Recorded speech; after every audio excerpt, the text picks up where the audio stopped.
Sir ನಿಮ್ಮ ಹೆಸರು? ಮಲ್ಲೇಶಪ್ಪ ಅಂತ. ಮಲ್ಲೇಶಪ್ಪ. ಊರು ಸರ್? ಕಲ್ಮನೆ. ಕಲ್ಮನೆ. ಗ್ರಾಮ ಪಂಚಾಯತಿ ಮೆಂಬರ್ಗಳು. ಓಕೆ.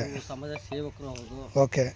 ನಮ್ಮ ತೋಟದಾಗೆ ಯಾರೋ ಹೇಳಿದ್ರು ಓಕೆ. ನುಗ್ಗೆ ಮಾಡೋದ್ರಿಂದ 108 ಪಾಸ್ ಆಗುತ್ತೆ ನೆಲದಲ್ಲಿ ಅಂತಂದು ನುಗ್ಗೆ ಹಚ್ಚು ಅಂತಂದ್ರು. ಖಾಲಿ ನೆಲ ಇತ್ತು. ಓಕೆ. ಹಂಗೆ ನುಗ್ಗೆ ಮಾಡಿದ್ವಿ. ಅದು ಭಾಗ್ಯ ಅಂತಂದು ಬಗೆ ತಳಿ ತಂದ್ವಿ. ಎಲ್ಲಿಂದ ತಂದಿರೋ ಸರ್ ತಳಿ ಇದು? ನಾವು ಸವಳಂಗ ತಂದ್ವಿ ಸರ್. ಸವಳಂಗ. ಸವಳಂಗ ತಿಂದ. ಎಷ್ಟು ನೀವು ಹಾರ್ವೆಸ್ಟ್ ಮಾಡಿದ್ದೀರಿ ಇವಾಗ? ಎಷ್ಟು ಬೀಜಗಳನ್ನು ಹಾಕಿದ್ದೀರಿ ಈ ತೋಟದಲ್ಲಿ? ಸುಮಾರು ಒಂದು 600 ಗಿಡ ಹಾಕಿದ್ದೀವಿ. ಓಕೆ. ಅದು ಚೆನ್ನಾಗಿ ಬಂತು ಸರ್. ನಮಗೆ ನುಗ್ಗೆಕಾಯಿ ಅನ್ನೋದು ಒಂದು 3 ಅಡಿ ಉದ್ದ ಮಟ್ಟ ಬಂತು. ಈ ತಳಿನ ಯಾವ ಥರದ್ದು ಒಂದು ಒಣ ಹವೆಲ್ ಹಾಕ್ಬೇಕಾತ? ಇದು ಮಳೆಗಾಲದ ನುಗ್ಗೆಗೆ ನೀರು ಜಾಸ್ತಿ ಬೇಡ. ಓಕೆ. ಅದಕ್ಕೆ ಆಮೇಲೆ ಜೆಟ್ ಹೊಡೆಯಂಗಿಲ್ಲ ಇದಕ್ಕೆ. ಓಕೆ. ಮಧ್ಯ ಅದಕ್ಕೆ ನೀರು ಜಾಸ್ತಿ ಆಗಬಾರ್ದು. ಓಕೆ. ಉಪ್ಪು ಇದ್ರೆ ನುಗ್ಗೆ ಮಾಡಬೇಕು. ಓಕೆ. ಜೆಟ್ ಹೊಡೆಯೋದ್ರೆ ಮಾಡಕ್ ಹೋಗ್ಬಾರ್ದು. ಇದು ಎಷ್ಟು ವರ್ಷ ಆಯ್ತು ನೀವು ಹಾಕಿ? ಇದು ನಾನು ಹೋದ ಸರ್ತಿ ಮಾಡಿದ್ದೆ ಇದನ್ನ. ಓಕೆ. ಇಳುವರಿ ಚೆನ್ನಾಗಿ ಬಂತು. ಓಕೆ. ಬಟ್ ನನಗೆ ರೇಟ್ ಸಿಗ್ಲಿಲ್ಲ. ಓಕೆ. ಆಮೇಲೆ ಮಾರ್ಕೆಟಿಂಗ್ ಮಾಡಲಿಲ್ಲ ನಾನು. ಓಕೆ. ನಾನು ಮಾರ್ಕೆಟಿಂಗ್ ಮಾಡಬೇಕಿತ್ತು. ಓಕೆ. ನಾನು ಒಬ್ಬನೇ ಆಗೋದ್ರಿಂದ ನಾನು ಇಲ್ಲೇ ಲೋಕಲಲ್ಲೇ ಕೊಟ್ಟು ಓಕೆ. ಇದು ಮಾಡ್ಕೊಂತದೆ. ಸುಮಾರು 3 ಅಡಿ ಮಟ್ಟನು ನುಗ್ಗೆಕಾಯಿ ಬಂತು. ಉದ್ದ 3 ಅಡಿ. 3 ಅಡಿ ಉದ್ದ. ನೀವೀಗ ಎಷ್ಟು ಎಕರೆ ಮಾಡಿದ್ದೀರಿ ಇದನ್ನು? ಇದು 1.5 ಎಕರೆಯಲ್ಲಿ ಮಾಡಿದ್ದೀನಿ ನಾನು ಇದು. ಓಕೆ. 1.5 ಎಕರೆ. ಆದಾಯ ಹೇಗಿದೆ ಸರ್ ಇದರಲ್ಲಿ?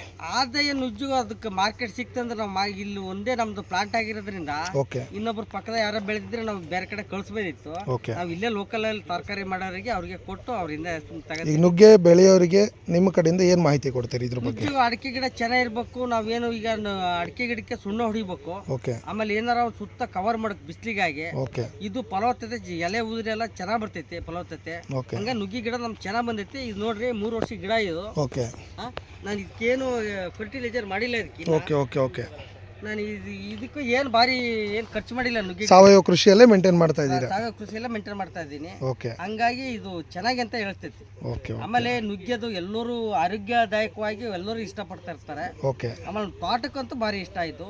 ಓಕೆ. ಹಂಗಾಗಿ ನಾವು ಇದು ಮಾಡ್ತೀವಿ. ಮಿಶ್ರ ಬೆಳೆಯಲ್ಲಿ ತುಂಬಾ ಅನುಕೂಲ ಆಗಿದೆ ಅಂತ ಹೇಳಿ. ತುಂಬಾ ಅನುಕೂಲ. ಸುಮ್ಮನೆ ಖಾಲಿ ತೋಟ 5 ವರ್ಷ 6 ವರ್ಷ ಮಟ್ಟ ನಾವು ತೋಟ ನೋಡ್ತಾ ಇರಬೇಕು. ಓಕೆ. ನಮ್ದು ಮಿಶ್ರ ಬೆಳೆಯಾಗ ಮಧ್ಯೆ ಏನಾರ ಬೆಳೆ ಇತ್ತು ಅಂದ್ರೆ ಅಂತರ ಬೆಳೆ ಇತ್ತು ಅಂದ್ರೆ ನಾವು ಬಂದು ತೋಟ ನೋಡ್ತಾ ಇರ್ತೀವಿ. ನಮ್ಮ ತರಕಾರಿ ಹಾಕೊಂಬರ್ಬೇಕು. ಅಲ್ಲಿ ಅವಾಗ ಯಾವ ಜಟ್ಟಿ ಹೋಗಿಲ್ಲ, ಏನ್ ನೀರು ಬಂದಿಲ್ಲ, ಎಲ್ಲಿ ಬಂದಿಲ್ಲ ಅಂತ ಗೊತ್ತಾಗ್ತದೆ. ಓಕೆ. ಅನುಕೂಲತೆ ಅನಾನುಕೂಲತೆಗಳನ್ನ ಚೆಕ್ ಮಾಡ್ತಾ ಇರ್ಬೋದು ನೀವು. ತೋಟದ್ದು ಗೊತ್ತಾಗುತ್ತೆ, ಗಿಡದ್ದು ಗೊತ್ತಾಗುತ್ತೆ. ಇದನ್ನು ನಾವು ಇದು ಫಾಲೋ ಮಾಡ್ತಾ ಇರ್ತೀವಿ. Okay sir. ಅದರಿಂದ ಒಳ್ಳೇದಿದೆ. Okay sir, thank you.